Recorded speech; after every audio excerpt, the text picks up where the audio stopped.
میرے پیارے آقا کے پیارے دیوانوں غیر مقلدین کے جہاں اعتراضات ہیں وہاں ایک اعتراض اور بھی ایڈوکیٹ صاحب سے اور دوسرے جو ان کے مولوی ہیں ان سے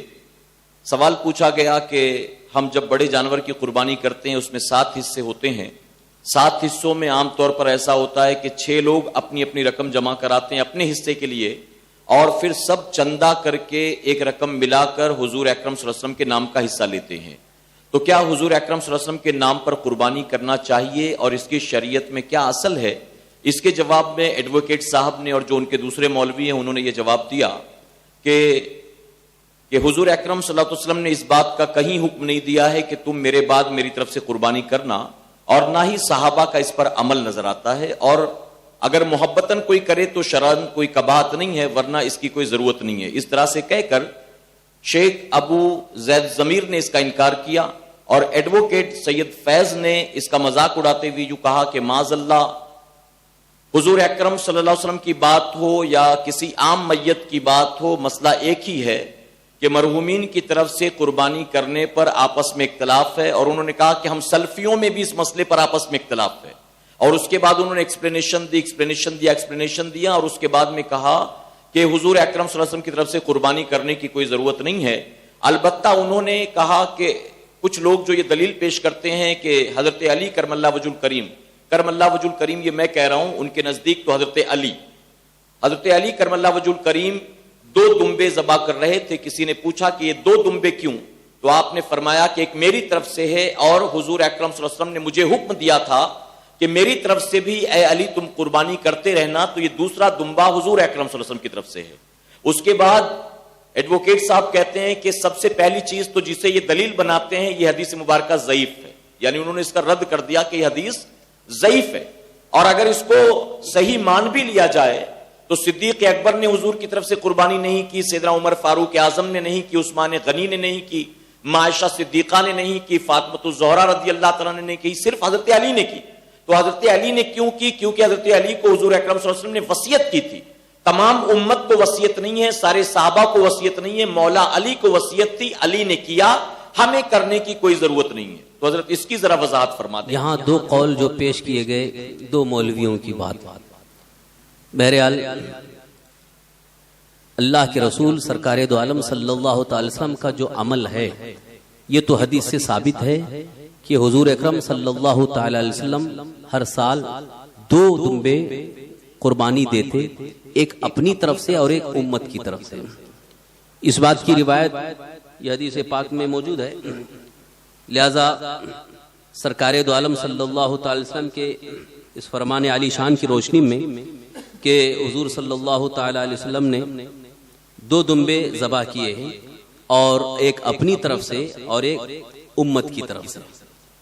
اس حدیث میں تو کوئی اختلاف نہیں ہے اور اس حدیث میں کوئی کلام نہیں۔ باقی رہی حضرت علی رضی اللہ عنہ کے متعلق جو حدیث ہے، اس کے متعلق انہوں نے کلام کیا ہے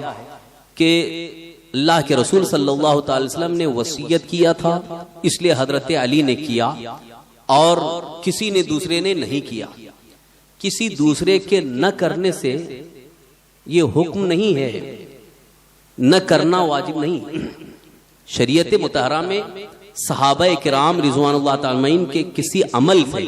کہ اگر صحابہ کرام میں سے کسی نے کوئی عمل کیا تو وہ عمل تو قابل عمل ہے،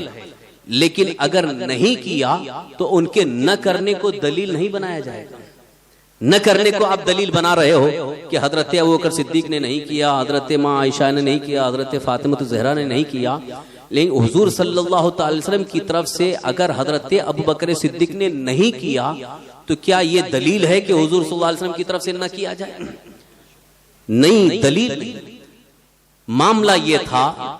کہ واجب ہونا اور نفل ہونا یہ 2 حکم ہیں۔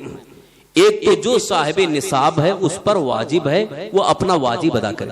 اور کسی مرحوم کی طرف سے یعنی جس کا انتقال ہو چکا ہے اس کی طرف سے اگر قربانی کرے تو وہ نفل ہے، مستحب ہے۔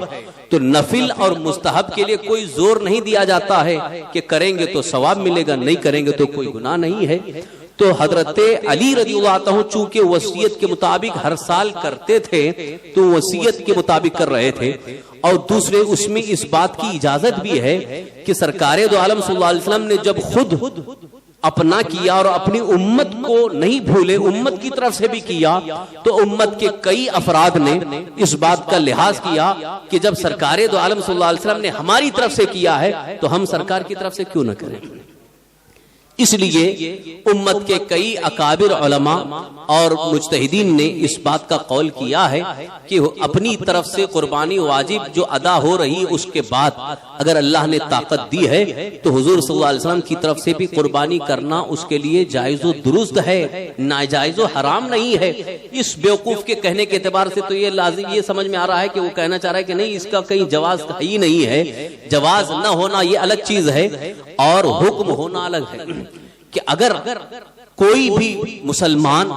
اپنا واجب ادا کرنے کے ساتھ ساتھ حضور صلی اللہ علیہ وسلم کی طرف سے قربانی کر رہا ہے تو کیا شریعت میں یہ ناجائز و حرام ہے؟